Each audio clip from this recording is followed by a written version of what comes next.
Madame, Monsieur, bonsoir et bienvenue dans le 20h de TFM. Dans l'actualité de ce mardi, affaire de trafic présumé de passeports diplomatiques, le ministère de la Justice demande la levée de l'immunité parlementaire des députés El Hadj Mamadou Sall et Boubacar Biaye. Tous les deux sont suspectés d'être mêlés à ce trafic. Dans cette même affaire, les avocats de Simon et Kilifeu de Y'en a marre ont introduit une demande de liberté provisoire. Les deux activistes ont été entendus par le juge d'instruction. Démantèlement d'un réseau de trafiquants de migrants à l'AIBD, un policier et ses présumés complices placés sous mandat de dépôt. La défense dénonce la procédure de l'enquête de la gendarmerie. Les avocats demandent l'annulation du procès verbal. L'actualité, c'est aussi la célébration de la journée mondiale de l'enseignant. Thème retenu cette année, les enseignants au cœur de la relance. Le QCEMS plaide pour plus de considération à l'endroit des instituteurs.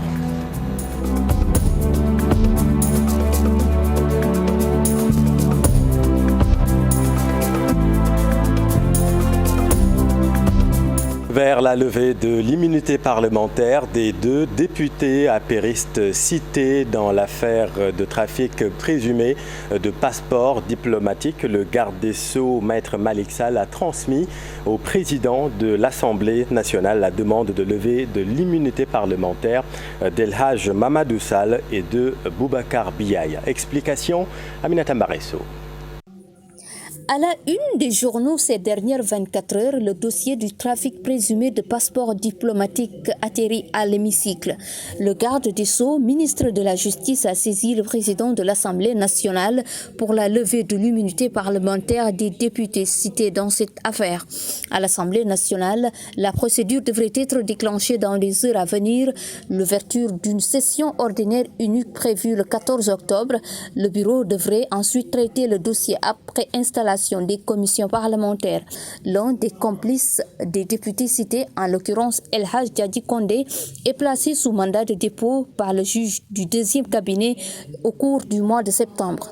L'affaire a éclaté suite à une plainte déposée par une Guinéenne et une Sénégalaise.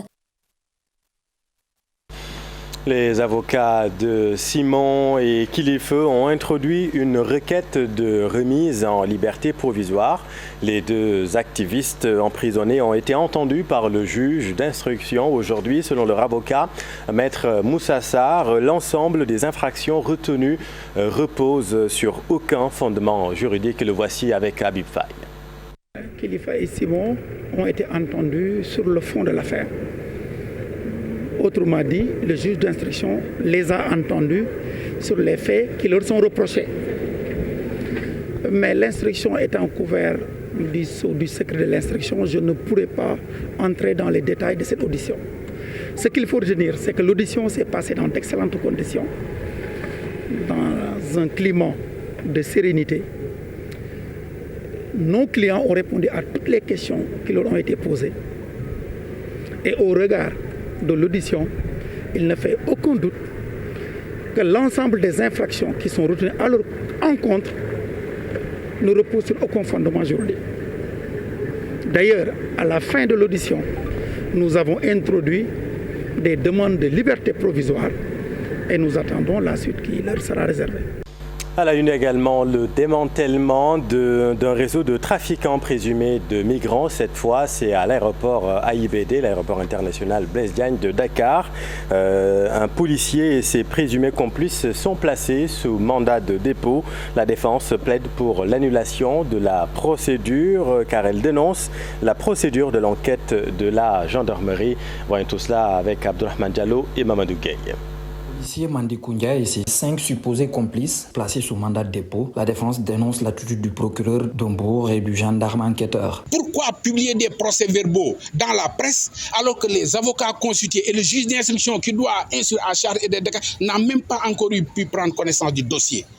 Ça, c'est une violation grave des droits de la défense. Et ça ne doit plus avoir cours dans notre pays, surtout en ce 21e siècle. Les avocats de la défense estiment que les droits de leurs clients ont été bafoués. Ils veulent l'annulation du procès verbal et comptent s'ouvrir aux bâtonniers de l'ordre des avocats. aucun des avocats constitués pour les 6 personnes qui comparaissent aujourd'hui devant le juge d'instruction, malgré leur demande, n'a pu avoir l'assistance d'un avocat. Nous estimons que les enquêteurs ont violé en l'espèce de façon flagrante les dispositions prévues par le règlement 5 de l'UEMOA. Nous allons poursuivre l'annulation de ce procès verbal jusque devant la chambre d'accusation et nous allons informer le bâtonnier de l'ordre des avocats de toutes les violations et de tous les manquements et le manque de respect notoire qui a encadré cette procédure d'enquête. Ils ajoutent que toutes les accusations contre leurs clients sont fausses. Mandikou n'a jamais trempé dans des affaires de migrants, n'a jamais trempé dans des affaires d'escroquerie et tout ce qui a été rapporté procède, de mon point de vue, d'une vaste manipulation. D'après nos sources, les 6 personnes arrêtées dans cette affaire de trafic de migrants à l'AIBD seront entendues sur le fond du dossier dans 2 semaines. Merci Abdurrahman. Et puis l'administration pénitentiaire autorise la reprise des visites aux détenus à compter de demain, 6 octobre, et ça du lundi au vendredi. Une décision motivée par la baisse des cas de contamination à la Covid-19, selon Mariem Ba Traoré, porte-parole de l'administration pénitentiaire. Avec la baisse constatée des cas de contamination à la Covid-19 sur toute l'étendue du territoire, l'administration pénitentiaire a décidé de reprendre les visites aux détenus à compter du 6 octobre 2021. Pour une bonne régulation de ces visites après cette pause et pour vraiment éviter de grands rassemblements de visiteurs devant les établissements pénitentiaires, les détenus devront inscrire auprès du service socio-éducatif de l'établissement leurs parents devant les visiter. Il est important de signaler que ces visites sont autorisées du lundi au vendredi et que les jours de visite sont laissés à l'appréciation des directeurs d'établissements pénitentiaires. Concernant l'entrée des plats écolis venant de l'extérieur, il faut dire qu'il n'y a pas de changement. Donc, c'est maintenu pendant le week-end, c'est-à-dire le samedi et le dimanche. L'administration pénitentiaire voudrait vraiment profiter de cette occasion pour remercier particulièrement les familles et les détenus de leur patience. Par la même occasion aussi, inviter les familles à respecter les mesures barrières édictées par les autorités sanitaires. 180 officiers et sous-officiers de la gendarmerie nationale prêts à partir au maintien de la paix en Centrafrique. Ils ont ainsi reçu ce mardi le drapeau national à travers une cérémonie ô combien importante à la caserne Samba Diallo.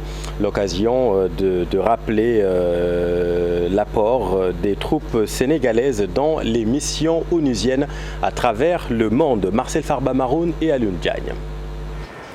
Le 3e contingent sénégalais a reçu ce mardi le drapeau national avant son départ pour la Centrafrique. Une cérémonie qui marque la fin de la préparation opérationnelle du dit contingent. Celle-ci entre dans le cadre de la MINUSCA, la mission multidimensionnelle intégrée des Nations Unies pour la stabilisation de la République centrafricaine. Cette unité est forte de 180 officiers et sous-officiers de gendarmerie, dont 15 personnels féminins. La formation de pré-déploiement, bien qu'effectuée dans des circonstances particulières, leur a permis de se familiariser avec le système des Nations Unies et l'environnement des opérations de maintien de la paix. Ces militaires ont également pris connaissance du contexte sécuritaire particulier de la République centrafricaine et seront à même de prendre en compte toutes les situations entrant dans le cadre de l'exécution du mandat de la MINUSCA. L'engagement d'unités de gendarmerie dans des opérations de maintien de la paix constitue l'un des moments forts de la vie de la nation et des institutions sénégalaises. Il matérialise une fois de plus la contribution du Sénégal dans la promotion et la vulgarisation de la paix à travers le monde. En outre, le Sénégal est l'un des plus grands pays contributeurs de troupes au sein des Nations Unies.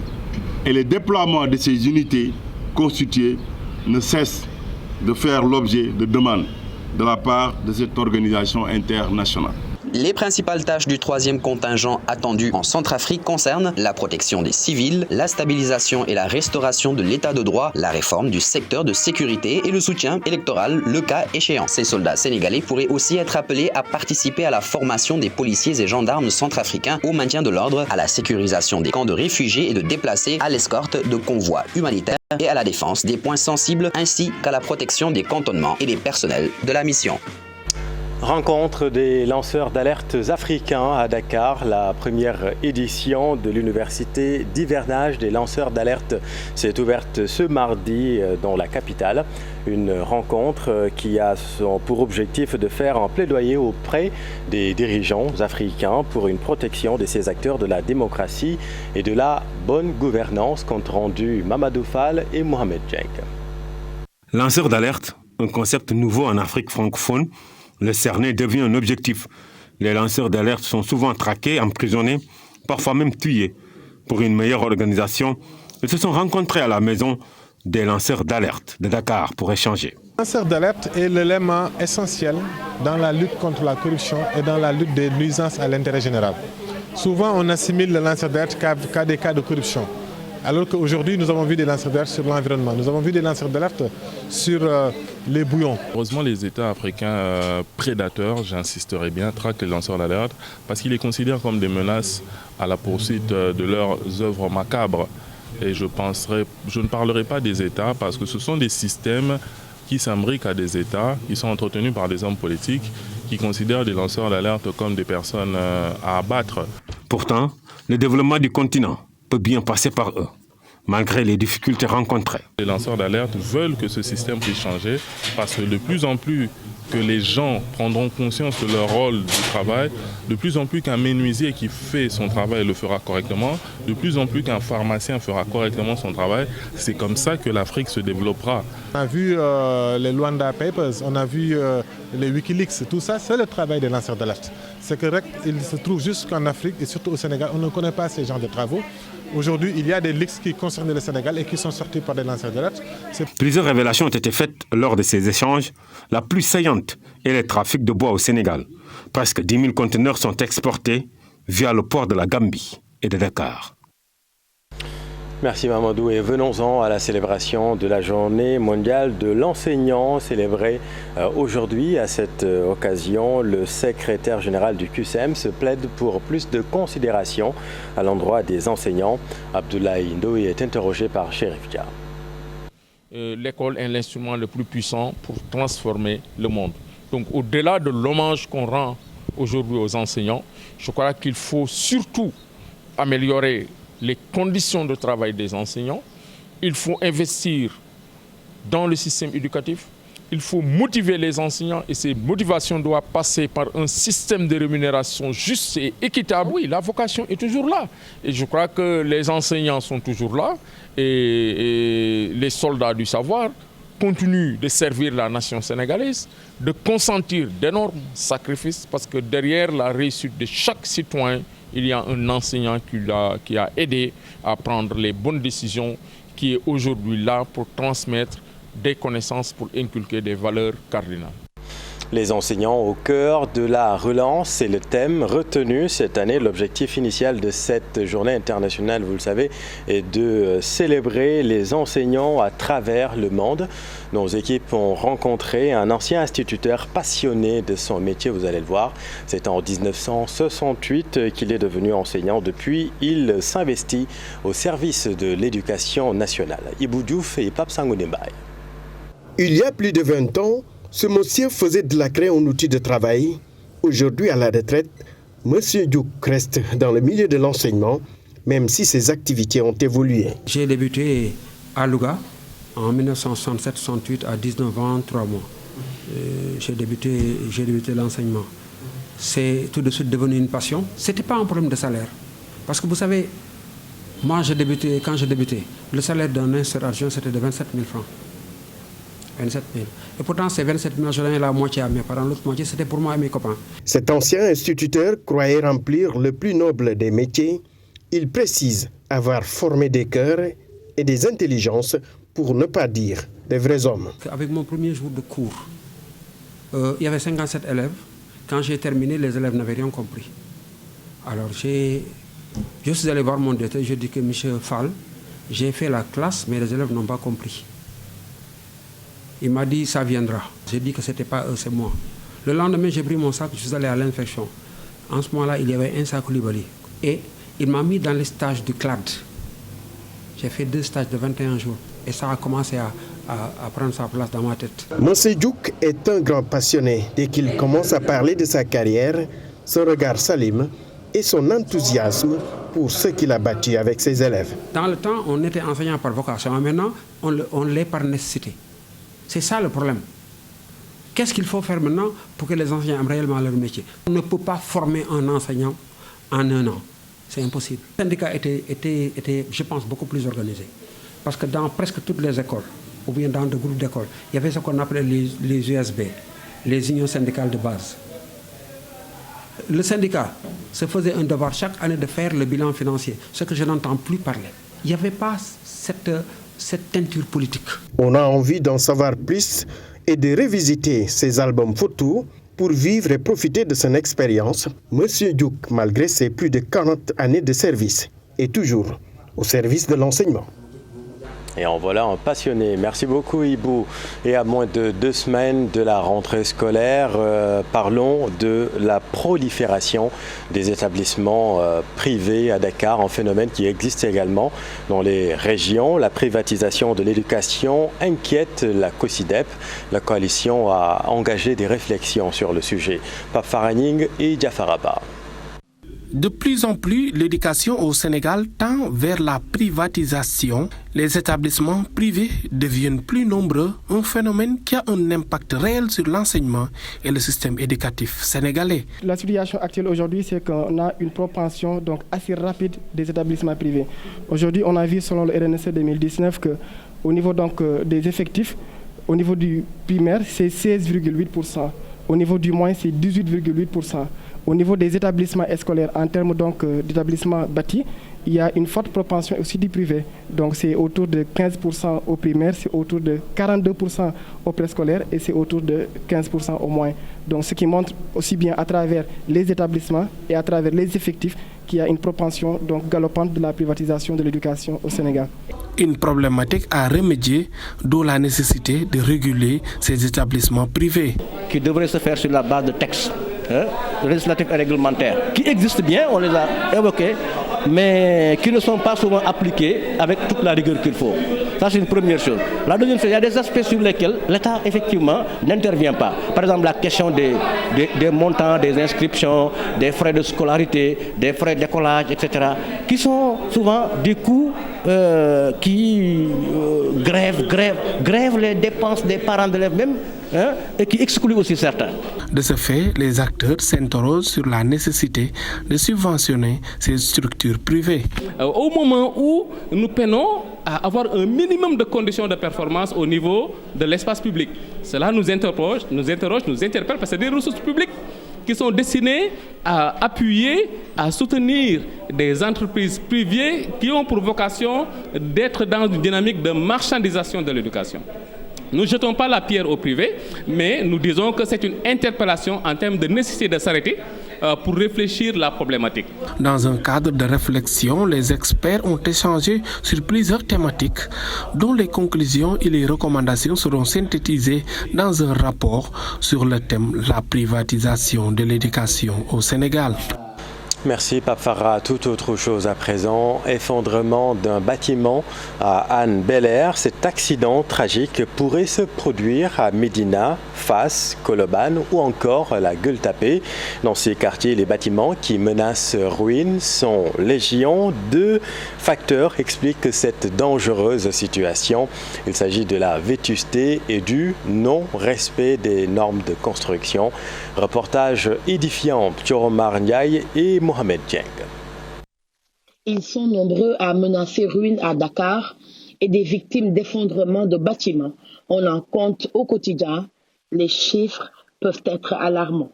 Les chiffres varient et c'est une dynamique. C'est-à-dire que chaque fois, il y a des maisons que vous voyez qui sont quand même très bien faites de visu, alors qu'en réalité, ce sont des maisons qui ne tiennent pas. Différentes localités touchées, les causes presque partout les mêmes. Les quartiers et les localités les plus touchés, il faut dire que c'est Médina, Gueule-Tapée, Fass, Colobane. Et même parfois le Point E. Et même le Plateau. Parce que ce sont des vieux quartiers. L'autre jour, j'ai dit qu'il faut raser Dakar. Et beaucoup de Sénégalais ont crié parce que Dakar étouffe. Dakar a mal au cœur. Dakar a vraiment mal au cœur. Donc il faut réorganiser la ville, déloger vraiment toutes ces zones-là qui ne sont pas bien habitées. Parce que le mal habité est là à Dakar. Non seulement il y a le non-respect des normes de construction, n'est-ce pas, qui est effectivement une des causes, mais aujourd'hui, il faut dire que si on devait le faire, on allait presque raser les 2/3 des bâtiments de Dakar. À part les maisons qui ont été reconstruites, tous les autres bâtiments sont des bâtiments qui datent de plus de 100 ans. Nombreux sont ceux qui construisent sans avoir recours à un architecte, une situation que déplore Chao Kandi. Les Sénégalais disent que nous coûtons cher, nous ne coûtons pas cher. Un architecte, il te coûte entre 4 à 10% du montant de la construction. Moi, je pense que ce n'est rien parce que un bâtiment, c'est l'économie d'une vie. Et à partir de ce moment, il faut que ça soit très bien fait. Lutter contre un tel problème demande l'implication de tous selon nos interlocuteurs qui proposent diverses solutions.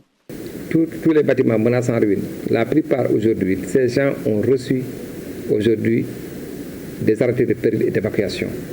Mais c'est une question extrêmement difficile. Je pense qu'il faut décentraliser les actions. Au lieu qu'on s'arrête tout un instant en disant que oui, c'est l'État, il faut décentraliser les choses. Il faut revenir vers les mairies. Les mairies doivent assumer leurs responsabilités. En prenant la décision de demander aux maires de faire le point département menacé en ruine, c'est qu'aussi là-bas il y a des défaillances.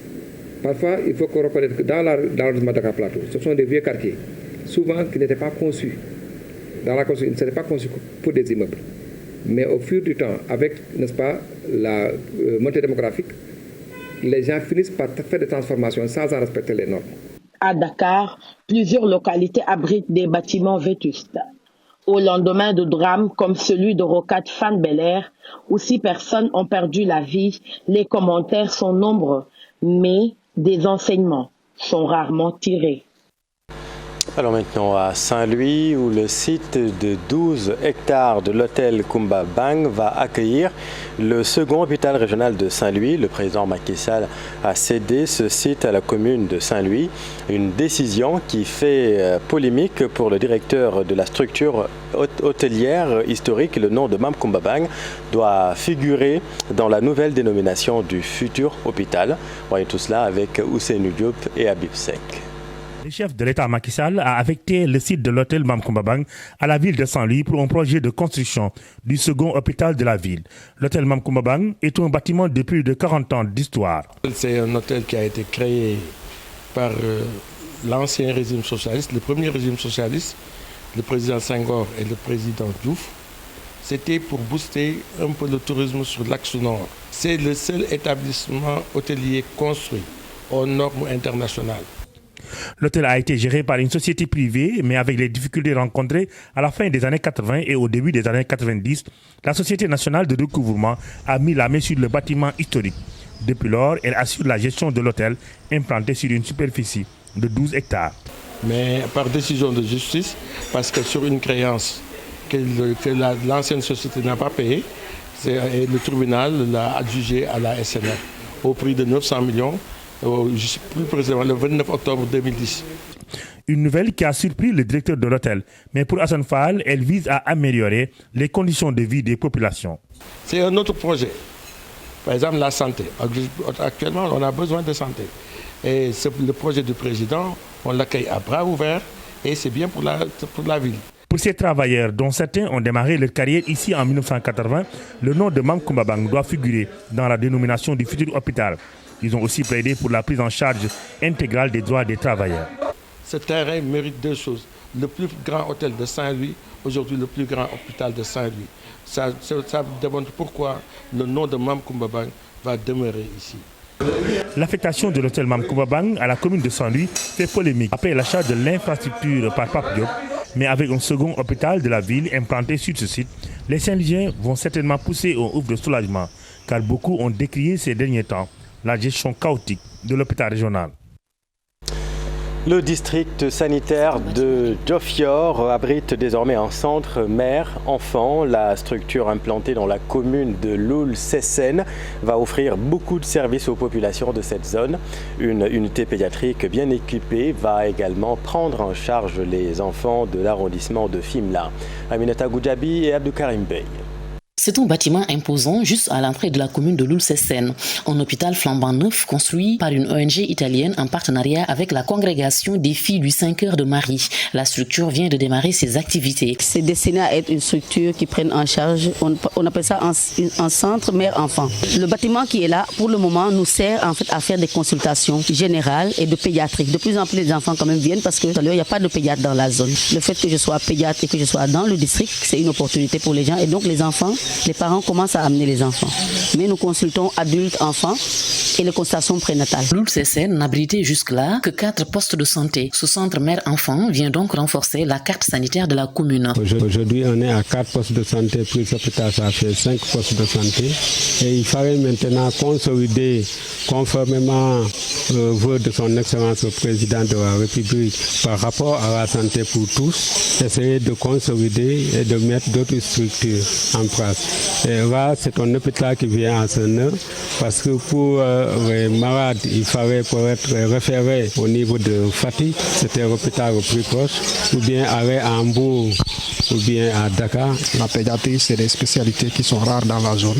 On peut dire dans tout l'arrondissement, on ne l'a pas. D'habitude, on ne faisait que référer au niveau de Fatigue. Donc aujourd'hui, on vient de bénéficier de ce bijou. Donc c'est un grand ouf de soulagement pour les populations de l'arrondissement. Le médecin-chef du district sanitaire de Diofior, qui polarise Loul-Sessène, se réjouit aussi de l'implantation de ce nouvel hôpital. Le docteur Mamoudou Ndiaye réclame tout de même plus de personnel qualifié dans cette zone du département de Fatick. Le district sanitaire de Diofior, sur le plan de la carte sanitaire, a 20 structures, 2 centres de santé et 18 postes de santé. Globalement, par rapport à la population qui est de 99 000, on peut dire qu'il y a suffisamment, en tout cas, de structures de santé. Donc c'est une satisfaction également d'avoir au sein du district une structure pédiatrique, en tout cas qui permet d'améliorer les soins, en tout cas d'améliorer l'offre de soins au niveau du district. Même si sur le plan des ressources humaines, il reste encore des gaps à combler. Ce nouvel hôpital a réceptionné un important lot de matériel médical, un don de l'ONG humanitaire AHLS. Merci Aminata. Et puis dans le sud, retenez que 103 jeunes candidats à l'immigration ont été interpellés par les forces de défense et de sécurité la nuit dernière au large de Kafountine. Leur pirogue a été repérée par une patrouille des agents de l'aire marine protégée d'Abéné. Ils auraient déclaré aux forces de sécurité qu'il resterait une cinquantaine d'autres candidats sur la terre ferme à Sankoy, dans la commune de Kafountine. Information de notre correspondant à Ziguinchor, Boubacar Diassi. Dans l'actualité sportive, dans le cadre de la préparation de la 3e journée des éliminatoires du Mondial 2022, les Lions ont effectué une séance d'entraînement au stade Lat Dior de Thiès.